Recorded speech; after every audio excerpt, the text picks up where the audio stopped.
સુપ્રસિદ્ધ યાત્રાધામ પાવાગઢ ખાતે ચૈત્ર નવરાત્રનો પ્રથમ નોરતું હોય ત્યારે વહેલી સવારથી જ ભક્તોનું ઘોડાપુર ઉમટી પડ્યું છે।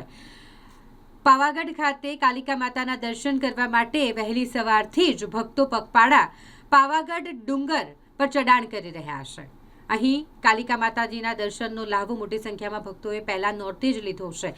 કેટલાક લોકો આ ડુંગર પર ચડી અને માતાજીના દર્શન કરી રહ્યા છે, તો કેટલાક રોપવે મારફતે માતાજીના દર્શન કરવા માટે પહોંચ્યા છે। મોટી સંખ્યામાં કહી શકાય કે હજારોની સંખ્યામાં આજે ભક્તોનું મહેરામણ અહીં પાવાગઢ ખાતે ઉમટી પડ્યું છે।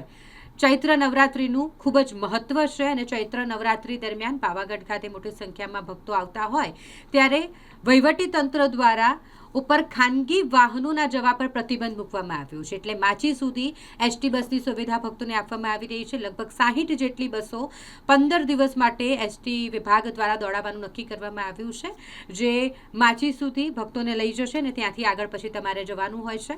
ખાસ કરીને એસટી બસોની વાત કરીએ તો ત્યાં QR કોડની પણ હવેથી સુવિધા મળી રહેશે, એટલે કે ઓનલાઈન પેમેન્ટ પણ તમે હવે કરી શકશો અને ઓનલાઈન પેમેન્ટ કરી ટિકિટ સરળતાથી મળી શકશે। સાથે જ ભક્તો મોટી સંખ્યામાં જ્યારે પાવાગઢ ખાતે આવી પહોંચતા હોય ત્યારે કાયદો અને વ્યવસ્થાની પરિસ્થિતિ જળવાઈ રહે, કોઈ પણ અનિચ્છનીય ઘટના ન ઘટે તે માટે પોલીસનો પણ પૂરતો બંદોબસ્ત ગોઠવી દેવામાં આવ્યો છે।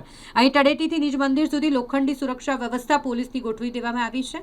અહીં 773 જેટલા પોલીસ કર્મીઓ તૈનાત કરવામાં આવ્યા છે, જેમાં ડીવાયએસપીથી લઈને પીઆઈ, પીએસઆઈ સહિતના પોલીસ અધિકારીઓ, પોલીસ જવાનો, હોમગાર્ડના જવાનો, જીઆરડીના જવાનો, તમામ આખી પોલીસ ફોર્સ અહીં કહી શકાય કે જે પોલીસ બંદોબસ્તમાં જોડાઈ છે। 700થી પણ વધુ પોલીસ કર્મીઓ જે સુરક્ષા માટે તૈનાત છે। આપને બધાને ખબર છે કે ચૈત્રી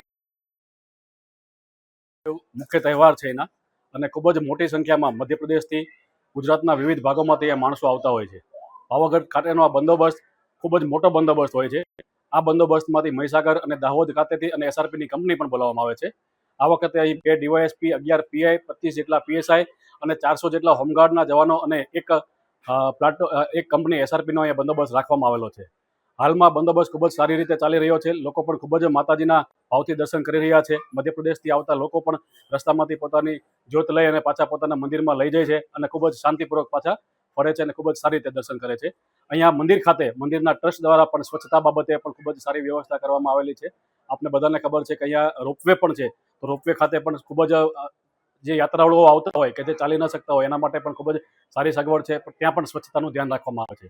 અમે આપના માધ્યમથી અહીં જે નીચેથી આપણે ઉપર આવીએ છીએ ત્યાં સુધી જે સ્ટોલવાળા છે એને અમે એક વિનંતી કરીએ છીએ કે રસ્તામાં પોતે કચરો ન નાખે, પોતાનો કચરો પોતાની પાસે ડોલ રાખે, બાલ્ટી રાખે, કચરાપેટી રાખે અને કચરો ભેગો કરી અને જ્યારે એથી સફાઈ કામદારો જ્યારે નીચે જાય છે ત્યારે એની સાથે કચરો આપી દે અને સ્વચ્છતા જાળવવામાં તંત્રને અને ખૂબ જ મદદ કરે।